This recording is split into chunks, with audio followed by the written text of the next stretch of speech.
Hammaga assalomu alaykum. Bugun sizlar bilan 4-darsimiz number metodlari bo'yicha. Bugun ko'radigan metodimiz number ma'lumotining number degan metodi bo'ladi.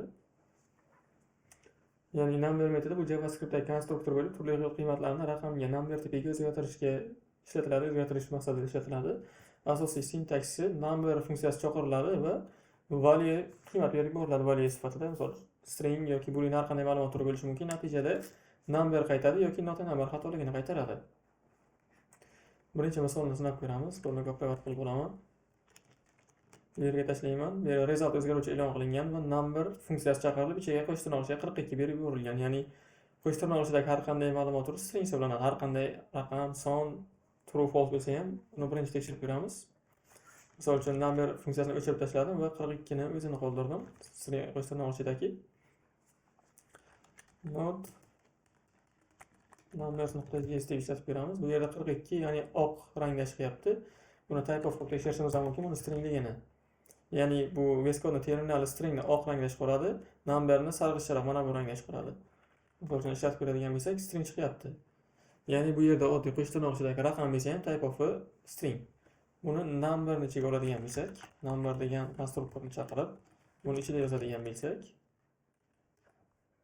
mana endi buni formati number, ya'ni ma'lumot turi number, type of'ni o'chirib o'zini tekshiradigan bo'lsak ham 42. Ya'ni bu raqamga aylantirdi, number metodi stringni raqamga aylantirdi. Endi ikkinchi misol, kasrli matnlarda ham bu narsa o'zgarmaydi.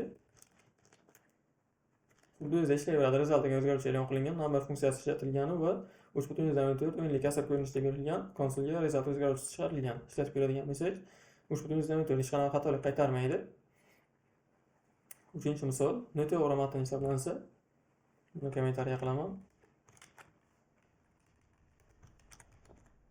Mana bu yerda endi not a number xatoligi qaytariladi. Nima sababdan? Bu yerda result o'zgaruvchisi e'lon qilingan va number funksiyasi chaqirilib 123 abc berilgan. Ya'ni biz oldingi metodlarda ko'rgandik. Misol uchun boshidagi birinchi harfgacha bo'lgan raqamlarni qirib olib o'zgartirardi. Lekin number metodi buni ishlamaydi. Faqat raqam berilishi kerak qiymat sifatida. Faqat raqam berilishi kerak. Ya'ni agar bironta harf aralashsa ham bu narsa xato ishlaydi. Ya'ni not a number xatoligini qaytaradi. Number metodi faqatgina number bo'lsagina ishlaydi. 100% numberdan tashkil topish kerak berilgan qiymat. Mana endi 4-misol, boolean qiymatlar qanday ishlaydi? Bu yerda o'zgaruvchiga tenglay olaman yoki shunchaki konsolga chiqarsak ham bo'ladi. To'g'ri konsolga chiqaramiz.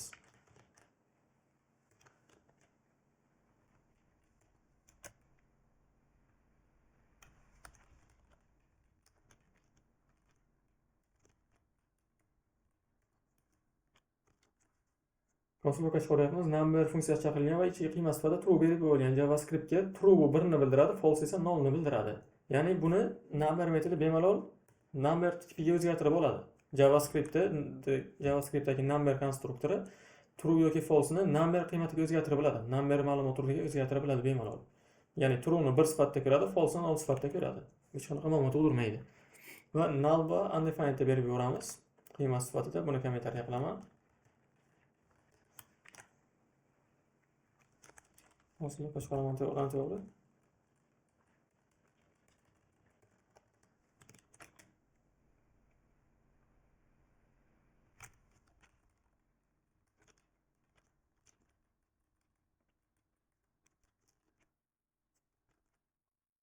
Bu yerda oddiy number funksiyasi chaqirilib ichiga null berib yuborilgan. Ikkinchi xatoda esa number funksiyasi chaqirilib undefined berib yuborilgan.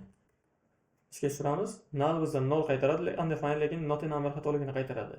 Farq shunda. Null 0 qaytaradi, undefined esa not a numberni qaytaradi. Ya'ni undefined ni number turiga o'g'ira olmaydi, number konstruktori, lekin null ni o'g'ira oladi. Null ni 0 ga aylantirib number qilib beradi, lekin undefined ni qila olmaydi. Not a number, ya'ni son emas degan xatolikni qaytarib yuboradi. Bugungi darsimiz shundan iborat edi. Hammaga rahmat.